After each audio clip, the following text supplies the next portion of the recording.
Tere!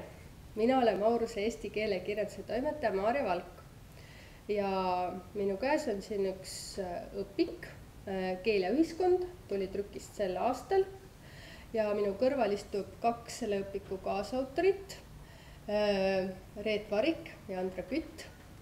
Ma küsin alustuseks, kes te olete, kuidas te olete selle õpikuga seotud? Tere, mina olen Reet Varik, olen selle õpiku kaasautor, olen ise tegevõpetaja. Hetkel olen tööl Tallinna Reaalkoolis, aga olen varem õpetanud Saaremaa Ühisgümnaasiumis ja Kadrioru Saksa Gümnaasiumis ja ka Tehnikaülikooli Kuressaare kolledžis. Ise olen ma uurinud keelekontakte ja neologisme ja sellest on ka siin õpikus juttu. Tere, ma olen Andra Kütt ja olen selle õpiku kaasautor ja olen praegu Tallinna Ülikooli lingvistika doktorant ja minu teaduste suund on lastekeele uurimine ja õpikus on ka sellest põgusalt juttu, aga ka teisi väga palju avaraid teemasid keeleühiskonnaga seotud. Ja praegu lisaks õppimisele ka õpetan ja juhin Keeleilu erahuvi-kooli, mille õpe on suunatud eesti keelele. Õpikul on veel 3 autorit, Anna Veršik, Anastasia Sabrotskaja ja Helin Kask. Ja see õpik on hästi sisutihe ja informatiivne. Mis teemades siin juttu on? Siin on tegelikult päris palju uusi teemasid, mida varem ei ole eesti keele õpikutesse jõudnud.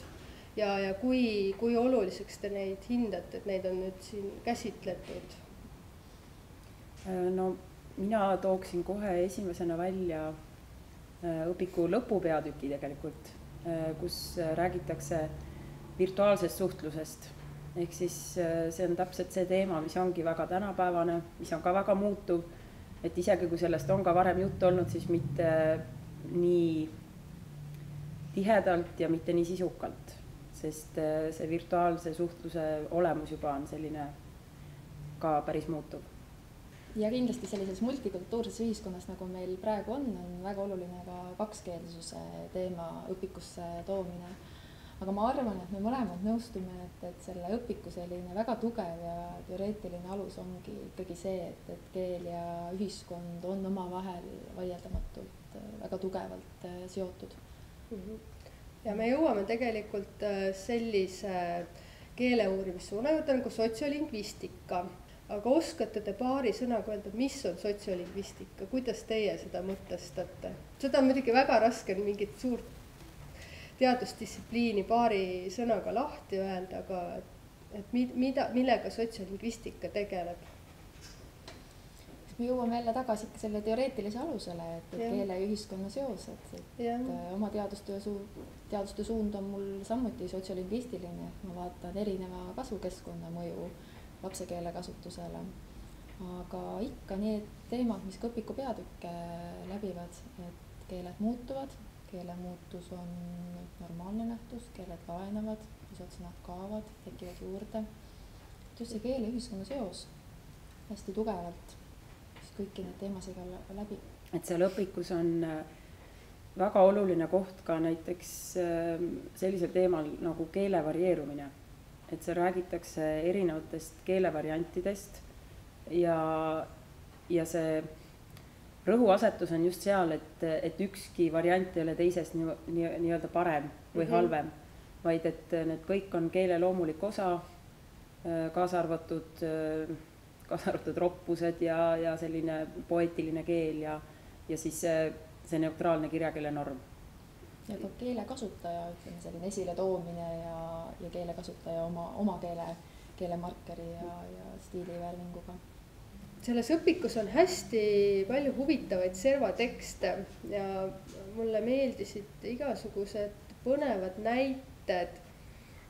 Pigem selle eesmärk ongi tegelikult ju see ka, et ühelt poolt on see teoreetiline baas, mida õpilane peab teadma, teisalt, et tekitada huvi, et näidatagi ka seda, et see keel ongi, see nii elav organism, see on nii põnev ja huvitav maailm, et see õpilane ise ka harjuks nägema neid selliseid huvitavaid keelenähtusi. me rääkisime väga palju sellest, kuidas siin on käsitletud keelt võrrelduna teiste keeldega, aga tegelikult siin on päris põhjalikud peatükid ka eesti keele struktuurist. Jah, sest selle mõte on just see, et siis see õpilane tunnekski seda eesti keele olemust ja omapära struktuuri, enne kui ta üldse saaks seda hakata nagu võrdlema teiste keeltega. Et näiteks on käsitletud siin eesti keele häälikuõpetust, vormiõpetust ja sõnavara kuni siis lause tasandini välja. Ka keeleajalugu. Just, ja keeleajalugu. Ja keele uurimisajalugu. Et see on võib-olla sellise natukene tuttavam teema, aga samas on siin ka ikkagi sellised natuke uusi nüansse juures, et näiteks kui keeleajaloost rääkides peatuda näiteks kas või sotsioperioodidel, siis see on, ma arvan, selline uuemat sorti käsitlus. Et natuke, kuna õpiku pealkiri on ka keel ja ühiskond, et siis nende sotsioperioodide kaudu on ka võimalik näha, kuidas see keel on kujunenud. Me rääkisime meie uuest gümnaasiumiõpikust keel ja ühiskond ja ütlen omalt poolt suur aitäh autoritele, et te siia täna tulite. Oli huvitav.